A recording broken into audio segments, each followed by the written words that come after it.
Hello and welcome to the Switched On Network podcast. This is the show for anyone who wants to be more switched on to the world of technology, gadgets and the internet. I'm here with Ben the Noob, who doesn't know that much about technology.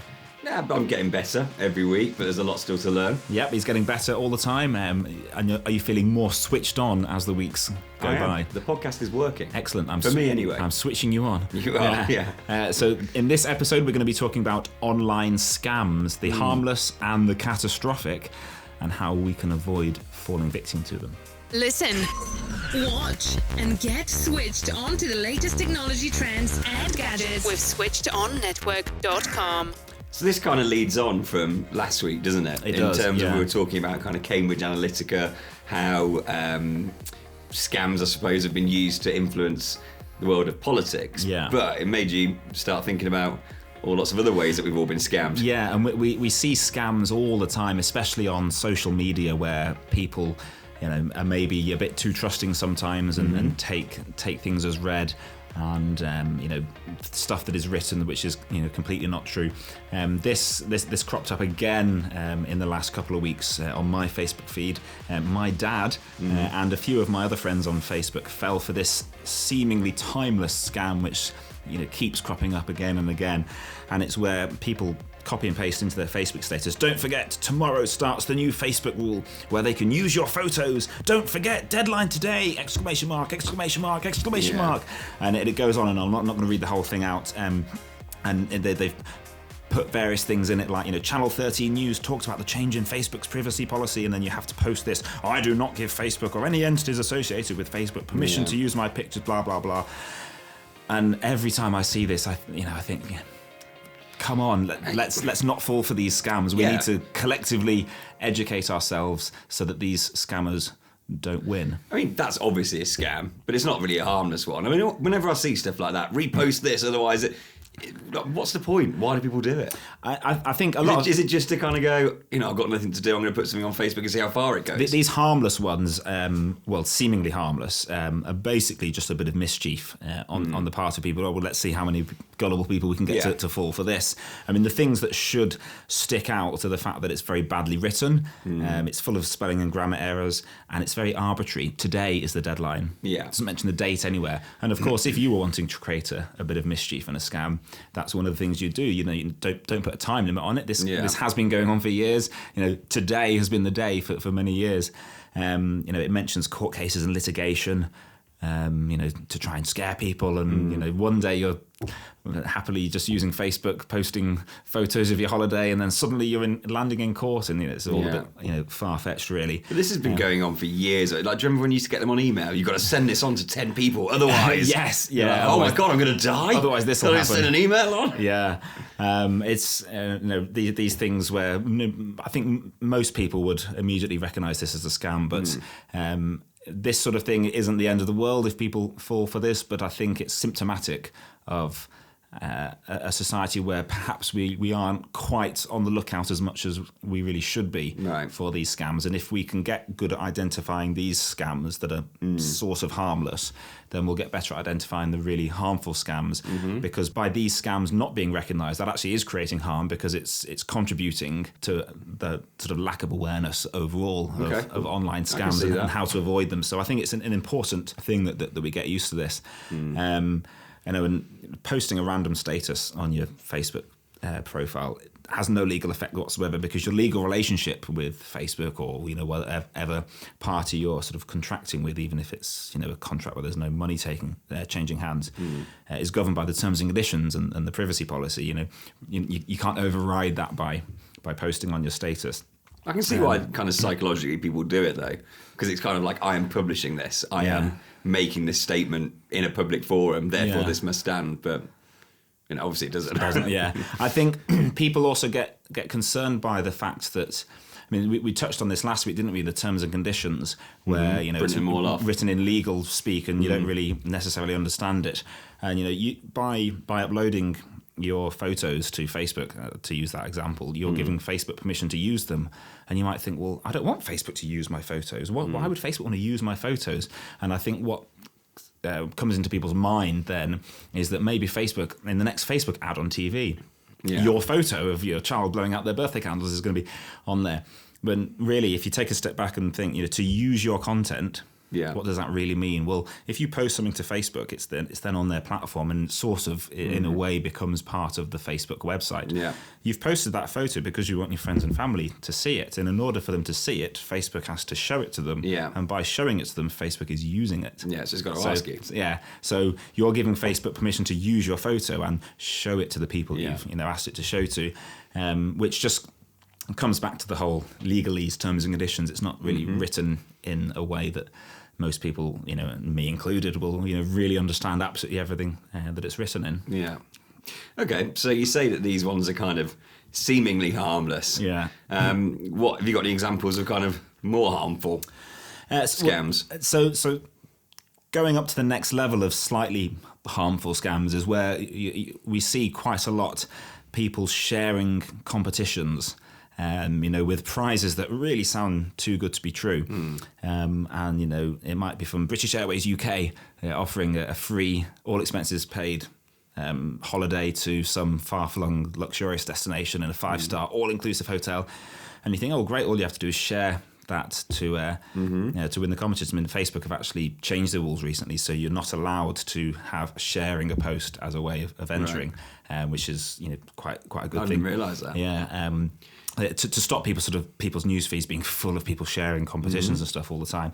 But you look at these pages and it's like British Airways UK with like some obscure stock image of a British Airways plane, no blue tick, so it's not been verified by Facebook as the official page, with only 300 likes, and it was set up last Tuesday, type thing. And you think, well, that is the red flag that people should know straight away. This is not the official page. Okay. If you then go and like that page, you're essentially giving some of your information to there. But then what people can do... Is that why people do it? Because I think, again, what's the point? If you're just some fella sitting in a room pretending to be British Airways, what do you gain from a scam like that? Well, what you could gain is that you could then get loads and loads of likes and follows on that fake page you've set up. And if you build it up to 10,000, 20,000, 100,000 likes, you could then sell that page to someone else who wants to start a Facebook page and doesn't want to have to go through the rigmarole of running the page and building the engagements and stuff. Okay. And I'm sure there are other reasons as well why people would do that. I mean, they might go the next stage and actually then try and get people's personal data and interact with them in such a way by impersonating British Airways. Right. But that's where the whole blue tick verification thing came from. I think it was originally on Twitter when, was it Barack Obama? I can't remember now. Was the first account for them to realise, hang on a minute, people are impersonating famous people and politicians and like that. We need to have a way to verify that this is who they say they are. And then it's especially so on Facebook where you see people sharing these competitions and things which are clearly from a fake page. And there are some sort of dangers and stuff that can happen there. But again, it's not that's not a drastic scam, is it? In the sense of, if you fall for that and you share it, nothing bad's You're not really going to lose your life happen. savings. Yeah. The next level up, do you remember the Wannacry virus, worm, whatever you want to call it? It was in May 2017. As in wanna cry. Yeah. Yeah. Okay. It made a lot of people want to cry, I think. Is that why it was called that? I don't know how. I remember reading somewhere a while ago how they decide on the names for these. I think sometimes it's if the virus writers have put it in the code, but the antivirus companies and security companies must think up names and stuff to give them. But this was the attack which spread around the world very quickly and obliterated most of the NHS's IT systems. Oh right! It was about 2.5-3 years ago, May 2017. It was. Okay. It was big in the news and stuff. So what happened there was my memory's awful. I really should be able to remember back to 2017. I think I remember because I think it was the day I did the Crystal Maze experience in Manchester. Right. And I was sat in the pub beforehand, and it was all on all the TV screens and everywhere. How do you remember that? What was the weather like? Can't remember. Probably rubbish because it was Manchester in May. It probably should have been good because May time it's getting better, but yeah. So what happened there was that there was an exploit in certain versions of Windows which was discovered by the NSA in America.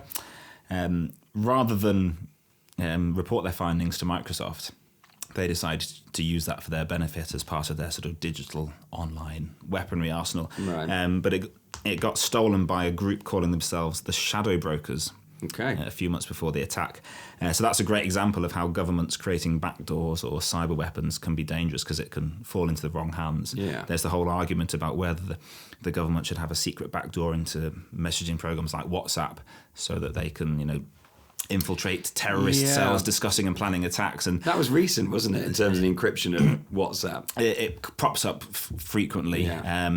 And obviously they're at face value, you can see, they should be able to see what these folk are discussing. But then you realise that once you break the encryption, it's broken for everyone everywhere. Then, and nothing's ever safe again. Entering your credit card number into a website, for example. So anyway, the NSA discovered this fault, didn't tell Microsoft. They wanted to use it for their own purposes. Now, Microsoft did actually release a patch to fix the issue that this attack took advantage of. But of course, a lot of people don't bother installing their updates because they can't be bothered. Yeah, I very rarely do. Because also it just creates more problems. Sometimes they can. Yeah, like for me, sometimes like if I'm making podcasts, I update my thing and I can't use Adobe Audition. Yeah, it's like, why the hell can't this is like a core part of what I do every day. You just want to get on with it and work. Yeah. So before we kind of get into that side of it, then, so what did it do? This Wannacry. So this was a piece of malware called Ransomware, and what it does is it encrypts all your files on your computer. So it basically scrambles them, locks them, and says, right, you have to pay this amount of Bitcoin or whatever to have them unlocked. So I know I mentioned Homeland last week, but this exact same thing happened recently. Oh yeah, in Homeland. Which episode are you on now? So spoiler alert if anyone's not seen Homeland. I mean, it's not a major spoiler. Carrie's computer got locked, and I thought it was a bit of a silly story. I remember that episode, yes. I think it's just trying to show that she's kind of breaking down as she goes and beats the hell out of this guy who's locked her computer. Yeah. But when she's staying at her sister's house, isn't she? And and then it keeps saying kind of like, right, £5,000. Oh, actually, now 10. Yeah. Well, actually 15. And as part of that, the person who'd put the ransomware on her computer. It was some teenager, wasn't it, or something? Yeah, but he was also speaking to her through. Yeah. Like, is that what this was like, or was it just literally locking and going, pay us $5,000 or whatever? So this was on like a massive scale where it was something like 230,000 computers around the world in the space of a day or two got affected. The way it spread was through one of the ways in which computers across a network talk to each other. For instance, if you've got like a media server at home which stores like films and music, the way that your telebox or your computer would talk to it across your network. It's called SMB, and it was the first version of that has this flaw in it. So that's the way it spread. And then once it's spread and installed on your computer, it scrambles all your files and then says if you want them back, you've got to pay money. Right. Obviously, there's no guarantee that by paying that you would get the files back. And I think several people did pay, didn't get their files back. And then the advice was, well, don't pay because you probably won't get your files back anyway. Sorry. And it's encouraging more cyber criminals to think, well, this is a lucrative way of making a few bob. Yeah. So it's just going to exacerbate the problem. So it absolutely devastated a lot of people and a lot of organisations the world over who were either using Windows XP, which was very old back in 2017, let alone old now, or hadn't updated so this all happened in May 2017. The update to fix it came out in April. So if everyone had installed their updates around the world, would have been fine. Well, how on earth did the NHS become a victim of this then? Because they don't update their machines. Really? Because they were still using old versions of Windows, and even the ones that were in use weren't updated. So because that's a bit mad, isn't it? Thinking like, it is a huge organisation, government-run organisation. How on earth can some random hackers close down all of their systems? Yeah, well, they still use fax, or they have until very recently still been faxing everything. Right. In fact, someone I know who works for the NHS was recently told to fax something through. And I wouldn't even know where to find a fax machine. I don't know if we even have a fax machine. And anyway, I'm based in the communities, and so I'm in my car. Can't I just email it to you off my iPad? Yeah. And then I think, what's your email address? Oh, I don't know. And that's a shout across the office. What's our email address? And then they read it out wrong and stuff. So isn't that mad? There are elements. I'm not saying all the NHS is like this, but there are elements that are very, very outdated. If you were running Windows XP and Windows Server 2003, which at that time, had finished, and Microsoft released a version of Windows, they support it for 10 or so years, with lots of warning. They say, after this time, we're not going to still keep supporting this because Windows XP came out in 2002 or 3, I can't remember. Right. It's now 2020. Okay, it was 2017 back then. They can't keep supporting it forever. The world has moved on. I think it's 98% of computers, however, that fell victim to this were actually running Windows 7, which was supported at the time. It isn't anymore, but it was back then. They just hadn't installed the basic update. A lot of corporate environments, the individual computer user won't be able to go, install that update. It'll be done by an IT administrator, and they'll have the control over that. But clearly, there isn't, it's not being taken seriously enough that you need to keep on top of these security updates. It's one thing telling home users to update, and I think the way updates happen is gradually getting better and improving, so it's sort of more in the background without you seeing and being big and in your face all the time. But guess how much Wannacry cost the NHS?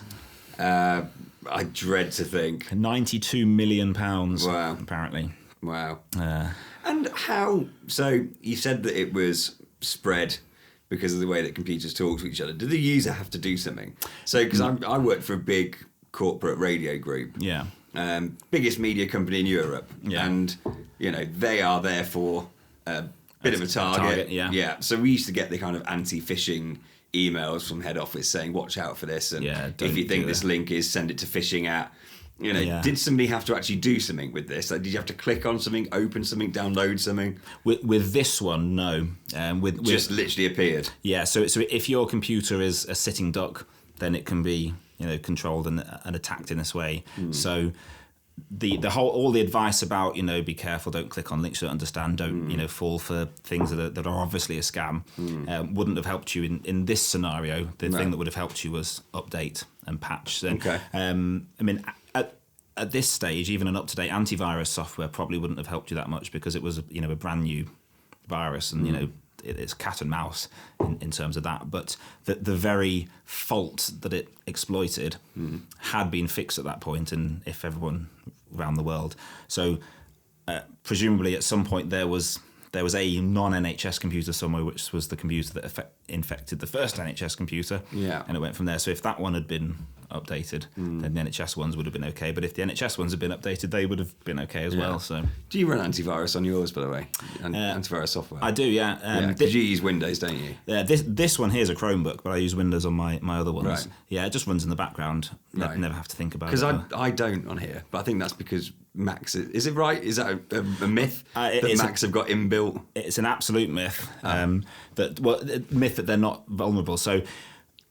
That Macs and Windows and other systems, mostly if a piece of software is written for one system, it'll work on that system, so it won't run another because it'll be different. So traditionally, cyber criminals have targeted the lowest hanging fruit, the operating system that has the biggest market share, which has been Windows. Right. So if you want to write a virus, you want it to affect as many people as possible, so you write it for Windows. But that's not to say that no viruses exist for Mac or Linux operating systems. Right. And if the market share grows on one particular system, then obviously that will become more of a target. Yeah. And in fact, it can make it more dangerous in a way. There are certain Apple users who think, I've got an Apple computer, I've got a Mac, I don't need to worry about online security, which is really dangerous in itself, because although the majority of viruses, which are mostly designed to attack Windows, obviously won't affect a Mac these days, and for a long time, the most dangerous threats online aren't actually from getting viruses. They're things like phishing scams, where you might get an email that pretends to be from your bank, or someone might phone you up and persuade you to log into your bank. It doesn't matter what type of computer you're using, you'll be susceptible to that. But if people get in this sort of false sense of security by thinking I've got a Mac, I don't need to worry about security. It could be very dangerous, because then you'll be in that sort of mindset of I don't need to be careful, and then you'll not be careful. And that's kind of where I'm at. Yeah, well, there Do are. I need to get some antivirus for this then? I mean, you can get antivirus for Macs, and it's a good idea, because if you're not running it, then you are potentially susceptible. Right now, today, it's less dangerous, I would say, to run a Mac without antivirus than it is to run a PC without antivirus. Right. But it's still dangerous. I mean, PCs and the way Windows operates today compared to 20 years ago is far more secure. You're much less of a threat now, but you still have to be careful. Yeah. You know what? Because I just always thought, I don't know where that rumour's come from then, because I've just Googled it, antivirus for Mac. Probably from Apple themselves, because do you remember the I'm a Mac, I'm a PC adverts where they had the white background and like the cool kid, being the Mac. They went hard in on the marketing of, and one of the things was, I don't need to worry about security if I've got a Mac, which is highly irresponsible, because... Well, I believed it, but it's one of the people also ask... Oh, is it? Things on Google, do you need virus protection on a Mac? In short, yes, you do. Yeah. Macs are not immune to malware. Yeah. Mac-targeted attacks are increasingly prevalent. Yeah, well, because I don't have the stats off the top of my head, but as market share of Mac OS versus Windows increases, that there will be more viruses for it. And of course, all the other online threats, which are nothing to do with viruses and aren't run locally on your actual computer, all still apply equally. So, it's worth being careful. More recently, Redcar Council, in February 2020, now as we're recording this, it's March. I don't know if it's still going on or if they've resolved it yet, but they were subject to a ransomware attack, which meant their systems are offline for at least 3 weeks. Right. Don't know if they're fully back up yet as of the time of recording, but there were some kids that, it delayed them finding out which secondary school they got into and been accepted for. And, that was, due to someone falling for something or not having a system updated. Yeah. And it's in these circumstances, it's very tempting to pay up to get your data back or to have your systems released or whatever. But that's obviously making it a more lucrative endeavour for these cyber criminals. Okay, well, does it still apply if everyone's backed up their files to the cloud? Like, is it still now? I think it does it automatically. Should probably check. You're going to check now, aren't you? Yeah, but in theory, my Mac, every time that I put something on my desktop, it now has a little icon where it says, that's kind of currently updated. Is this Time Machine, is it, or something? I can't remember what it's called on Macs, you know what, I don't know. I just got an email not long ago saying, do you want to upgrade your storage? Because you need to. And I was like, okay. Was it legit? Did you click the link? No, it was all Apple. But, so now, in theory, my whole desktop uploads and backs up to the cloud. So therefore, does that kind of does it make that irrelevant? It dramatically reduces the impact that particular threat would have. So ransomware.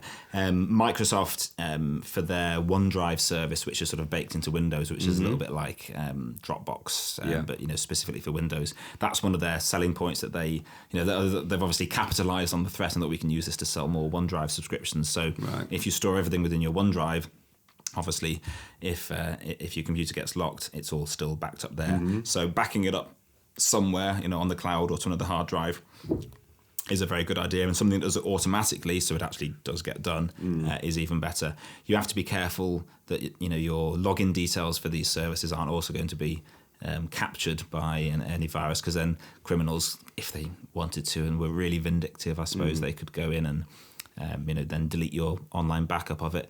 But then if there's a 30-day period where before something is really irretrievable, that could help get around that.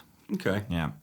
I've got some tips to help us avoid getting scammed online, which will be helpful. Handy consumer advice. Some handy consumer advice. Wonderful. Yeah.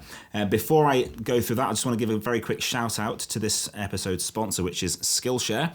Skillshare is an online community, a bit like Netflix for learning and developing new skills. You could do a course on cybersecurity, perhaps, to become more switched on to the world of cybersecurity. Right. You could learn how to actually, get into developing systems to help protect people and be more secure. You can do courses in all sorts of things: business, technology, design, and anything you like there. And it's very affordably priced, between £7 and £13 a month. And as a Switched On Network subscriber, you can get 2 months free by clicking the link in the show notes or video description below. So definitely check that out to become more switched on to the world around you. But let's get into these tips to recognize a scam. And the first one, which I think kind of goes without saying, but it's always good to remind, is if it seems too good to be true, it probably is. You know what, though? You said earlier about, a prize that sounds too good to be true.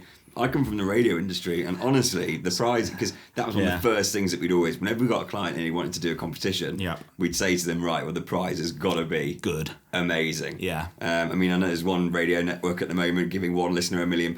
Oh wow. But we're in a world where how do I win that?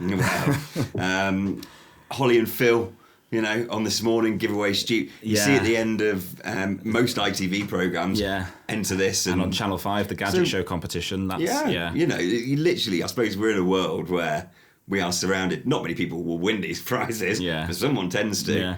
And therefore you kind of get decent, I guess if it's a competition, it's more believable. If it's something where you're being expected to give money.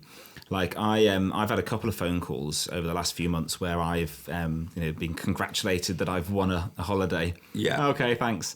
All you have to do is pay for your flights there. Okay, well I've not really won a holiday then, have I? I've won tickets to some hotel room, which is probably a dire, awful place. I don't think even meals are included. I was like, so you're basically just trying to scam me out of booking my flight tickets with you or something. So if it seems too good to be true and it's not like a competition or something, or if it's a competition from a Facebook page with 14 likes that was set up 2 hours ago type thing, that would be too good to be true. If someone you don't know contacts you unexpectedly out of the blue and appears to be targeting just you, then that would be an immediate red flag. If you think you're not dealing with a real company, so if there's no like proper postal address and if you sort of do a little bit of digging and the key things that should be there aren't there, that should be a red flag. Then we get to these nasty scams where you're asked to transfer money quickly. You hear of people being contacted supposedly by the bank and being told that their money is at risk. You need to transfer it into a safe account. No. There have even been examples, I don't know if you've heard of people being told that there's a problem with their debit card and we're going to send a courier around to collect it. Then actual couriers, fake couriers will come to your door. This is mostly, sadly, targeting older people who might be more trusting, unfortunately, and being told to take their card away. Or other ones, I saw it on the Martin Lewis Money show the other week where sometimes the cyber criminals will say, go and withdraw this money from the bank, but if they ask you what it's for, don't tell them because the bank staff are in on it as well. No, the bank staff are not in on it. The bank staff, if you unexpectedly withdraw a huge amount of money, they're trained to say, are you being pressured into this, to try and protect you. So obviously the cyber criminals have then, or the scammers rather, have then tried to, counteract that by saying, oh, they're in on it, they're not in on it. So categorically not in on it. Well, I'm sure there could be. Yeah. In theory, be a rogue employee, but that's not generally a thing. Never give away personal information like your passwords or your PINs or those codes that get texted to your phone if you're transferring money. Don't ever give them to anyone else. And if you think you've spotted a scam, then tell other people about it and make sure that other people know, report it to maybe the police, to Action Fraud, and tell your friends and family, this is a scam. If you see something on Facebook that people are falling for, comment, guys, this is a scam. Copy and paste the text and put it in your status. This is a scam. Generally, also just be a bit more suspicious. Use common sense. Look out for things like, is the profile an official profile? Is this linked to from the company's website? So if it's like a particular brand or company, go to their website, what is their Facebook page? Oh, it's this one, which is not this one. Make sure you have a look there and set up things like two-factor authentication to log on to your social media accounts, your online banking. If What's that? Sorry, so where you have to put in a memorable place or whatever as well. No, that's so if it's the first time you've logged in on this device, then as well as your username and password, it'll send a text to your phone and then say input this code. So that sort of that's happening all the time at the moment. Like in terms of Like when I do, like even WeTransfer is asking for codes for things at the moment. Basically, passwords are a terrible way of securing anything, and the world is gradually moving away from using passwords.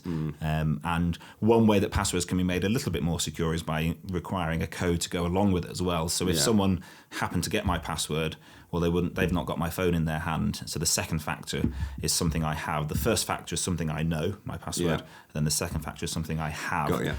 That can be overridden if they manage to contact my mobile phone company and persuade them to do a SIM swap. So it's not completely foolproof, but it makes it a hell of a lot safer. I mean, let's say that it pops up on your computer now, 20 grand to unlock all your files. Yeah. Would you just go straight to the police with that? Can they help with that kind of thing? Well, with the Wannacry one as an example, because it's a crime, isn't it? Yeah. But I mean, what I mean by can the police help with that is it something that is happening so often that they'll refer you to a cybercrime, and will they get it sorted for you? They won't really get it sorted for me because the police aren't able to sort of decrypt and get past that. But I'd give them the information to help them with hopefully an inquiry that's already ongoing. Fortunately, with the Wannacry one, probably partly because it was such big headline news around the world, they managed fairly quickly to break the encryption used by the program and provide a free tool to anyone that had fallen foul of it to unlock their files for free. And it's an interesting story worth looking up actually, because a British computer security researcher discovered a kill switch in the code where if you registered a particular website domain, it would stop working. So he did that, and the attack stopped. No way. He was. How weird is that? Like, why would that be? I think whoever made it must have thought, if this gets out of control, I want a way to stop it. Right. Okay. And the way it worked is before it did its dirty work, it would check to see if it was able to connect to a particular website. Got you. And if it couldn't, it would carry on. Yeah. So the way he could stop it was by registering that domain name. Like, have you tried turning it off on again.com? Yeah. So someone studied the code, managed to find that bit and go, registered that, and then suddenly it all stopped. Yeah.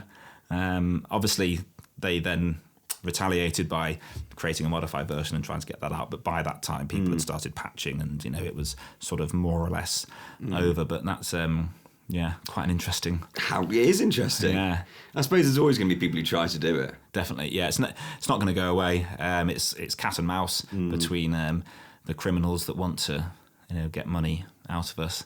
And there are other scams that have other ways and means of exploiting people, which you could do episode after episode on them. But hopefully this has helped expose a little bit for folk who aren't as up to date with scams and stuff, and how they work and how to protect ourselves. Great. Well, I've learned something. Yeah. Well, I suppose it's kind of like you say, a lot of it is common sense, but at the same time, I think as these things become more sophisticated, like it's like just little things like I've got a Mac, but I still need antivirus. Those are things that could like really rip your working life to shreds. If someone got into my computer, all my files were deleted, then that's my business. That's your livelihood. That's the way I am you backing it up yourself. And everything else. But even if I can use it for a day or so, it would really affect things. You, yeah. But at the same time, we want to make sure that people aren't overly suspicious and not trusting of anything at all. I know of someone who would never click on any link at all from anyone, even if it was from someone he knew, and they were saying, "I'm going to send you this, like this." This item on Amazon, here's the link, or I don't click on links. You don't need to be that paranoid. Yeah, I mean, if it's someone you know in real life who's your friend and you've known them for years and they're saying, oh, there's this thing on Amazon you might want to buy, here's the link, or whatever, then you can, you don't need to go to the stage of I'm never going to click on a link ever again, I'm never going to open an email. But if you have that basic level of understanding of what to look out for, when to be suspicious, when to be trusting, then that will go a long way, because scammers and cyber criminals, they only have the power to wreak havoc in the world if they can take advantage of people's gullibility or mistakes or lack of understanding. So if we increase everyone's understanding, then that's a weapon in our fight against them. So this podcast is all about. So hopefully you will now be more switched on to the world of scams as well as technology, gadgets and the internet. We hope you've enjoyed this episode. If you really like what we're doing here on Switched On Network, we also have a Patreon. It's not a scam, but you can help. Sounds like a scam. You can help to support us on there, and you get some extra added perks and bonuses too. But other than that, if you've enjoyed it, please give us a thumbs up or a like if you're watching on a video platform. If you're watching, or listening rather, on your podcast app, if it's one where you can, then please give us a rating and a review. Subscribe to us, and we'll see you hopefully, or hear you next week. See you then. All the best. You've been listening to the Switched On Network podcast, produced by Sound Rebel and Inabella Media. We hope you enjoyed this episode. If you did, please subscribe on YouTube, Facebook, Instagram TV, or your chosen podcast app. And give us a thumbs up, click like, or give us a rating and a review. You can follow us at Switched On Network on Facebook and Instagram, and at Switched On Net on Twitter. Discover more of Sound Rebel's podcasts at soundrebel.co.uk.